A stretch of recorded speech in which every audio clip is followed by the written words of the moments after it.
दिल को छू जाए कहानी चैनल में आपका स्वागत है। आज की वीडियो में हम सुनेंगे विक्रम और बेताल सीरीज की 18वीं कहानी, जिसका शीर्षक है ब्राह्मण कुमार की कथा।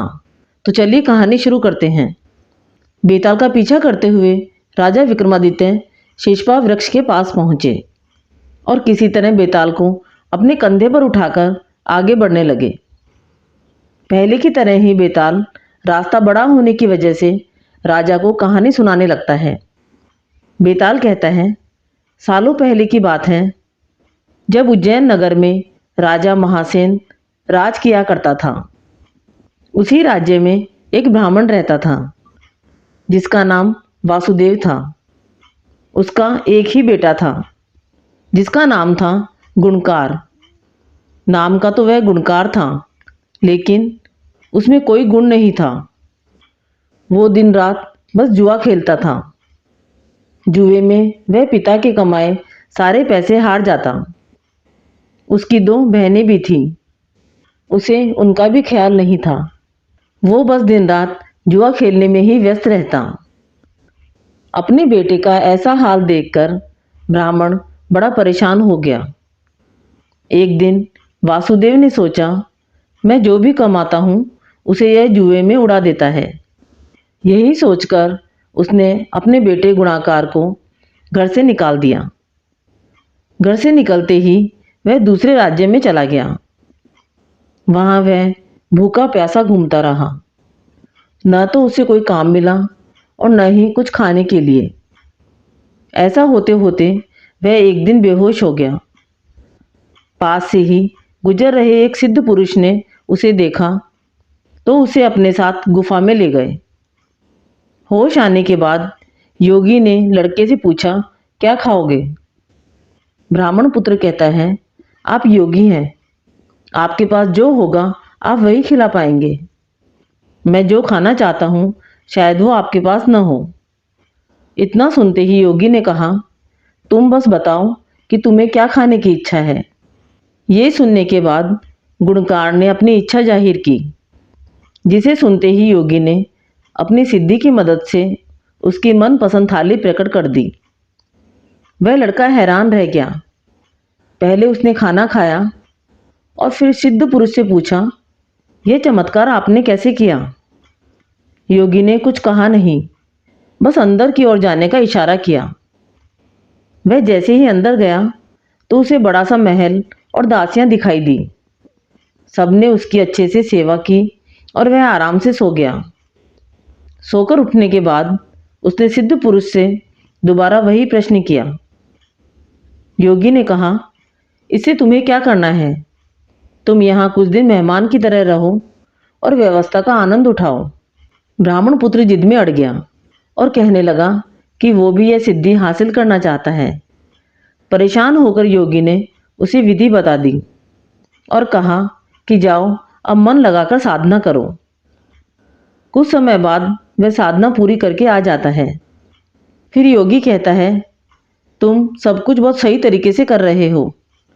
यह पहला पड़ाव था जिसे तुमने पार किया है। अब तुम्हें दूसरे पड़ाव की ओर बढ़ना होगा। लड़के ने कहा, मैं ऐसा ही करूँगा, लेकिन दूसरा पड़ाव शुरू करने से पहले मैं एक बार अपने घर जाना चाहता हूँ। सिद्ध योगी ने कहा, जाओ, जरूर जाओ। जाने से पहले ब्राह्मण पुत्र ने योगी से अपने परिवार के लिए तोहफों की मांग की। योगी ने अपनी सिद्धि से उसे खूब सारे तोहफे दिए। उसके बाद उसने पैसों की मांग की। सिद्ध पुरुष ने अपनी विद्या के दम पर उसे खूब सारा पैसा भी दिया।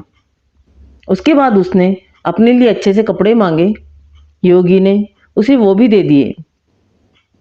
यह सब कुछ लेकर वह अपने घर पहुंचा तो उसके परिवार के सभी लोग गुणकार को देखकर दंग रह गए।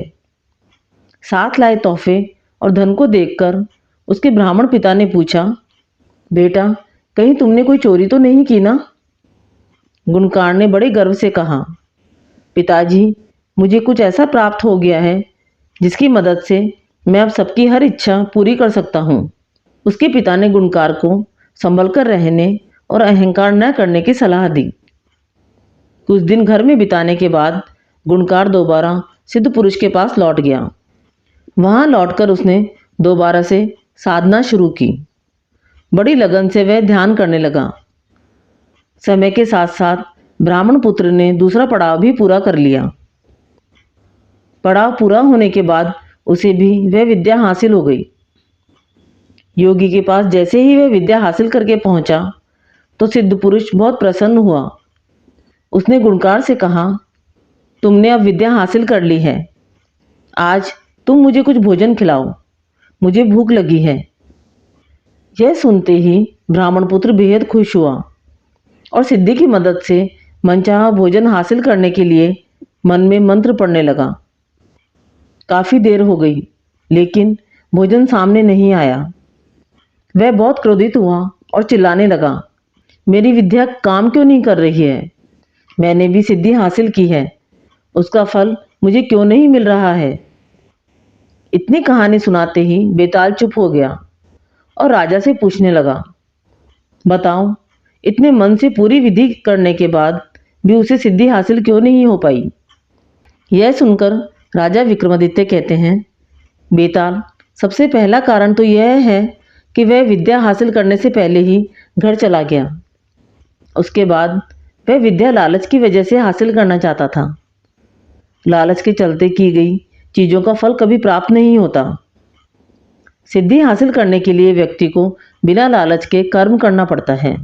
विक्रमादित्य का उत्तर सुनकर बेताल बहुत खुश हुआ और कहा, राजा, तुम भूल गए कि तुम्हें बोलना नहीं था, लेकिन तुम बोले और मैं चला।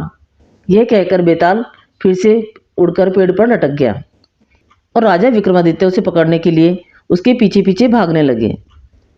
इस कहानी से हमें ये सीख मिलती है कि हमें कभी भी विद्या हासिल करने का फैसला लालच की वजह से नहीं करना चाहिए और विद्या पर अहंकार हो जाए तो वह समय पर काम नहीं आती।